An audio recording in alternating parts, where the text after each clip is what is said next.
Cha kwanza tunamshukuru Mungu kwa kuweza kufika salama Kigoma. Kwa hiyo maandalizi yetu yanaenda vizuri.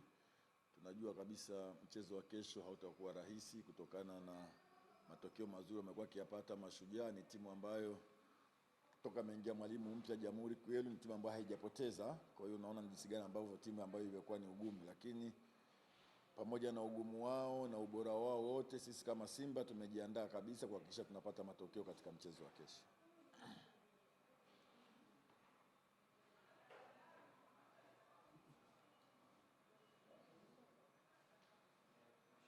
Mechi ya mwisho iliyopita tulicheza hapa ilionekana kuwa na ugumu kupata ushindi kwenye dakika za jioni, lakini mechi hizo zimekuwa na muendelezo. Mara zote tunapokuja hapa tunakutana na wakati mgumu. Maandalizi yakoje kuelekea mchezo wa kesho, hasa kwenye maeneo ya Ni kweli, nafikiri hakuna mechi rahisi siku zote ya Simba na Mashujaa, na siku zote ukija Kigoma mechi yetu zinakuwa ngumu sana. Tunalijua hilo na tumejiandaa kwa hilo, kwa sababu tunajua tumekuja sehemu ngumu.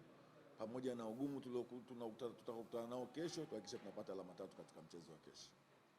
Kuna mabadiliko yote ya timu tofauti na mechi zilizopita hapa karibuni? Mimi nafikiri kitu kizuri kwetu sisi ni kwamba karibuni wachezaji wote ambao walikuwa tofauti na ambao walikuwa kwa injury, wote wako kambini na wote wako tayari kwa ajili ya mchezo.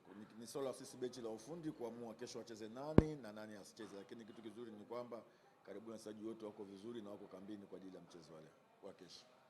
Labda pengine mwalimu, timu ya Mashujaa FC timu ambayo inajipanga sana hasa kupata vizuri kwa hapo mbele ikiwa hapa Tanganyika, lakini pia ni timu ambayo inaonekana kuwa na nguvu sana hasa pale inapokutana na Simba. Pengine hii kama Simba haikuogopeshi? Mimi nafikiri hatuwezi kuogopeshwa na Mashujaa japokuwa wana timu nzuri. Sisi ni Simba, ni timu ambayo ina wachezaji wazuri, wachezaji wazoefu na benchi nzuri. Kwa hiyo hatuwezi kuogopeshwa na Mashujaa japokuwa tunawaheshimu na kuiheshimu kwamba ni timu nzuri na timu ambayo iko bora na ngumu, lakini pamoja na ubora wao na ugumu wao tuhakikisha kupata matokeo katika mchezo wa kesho.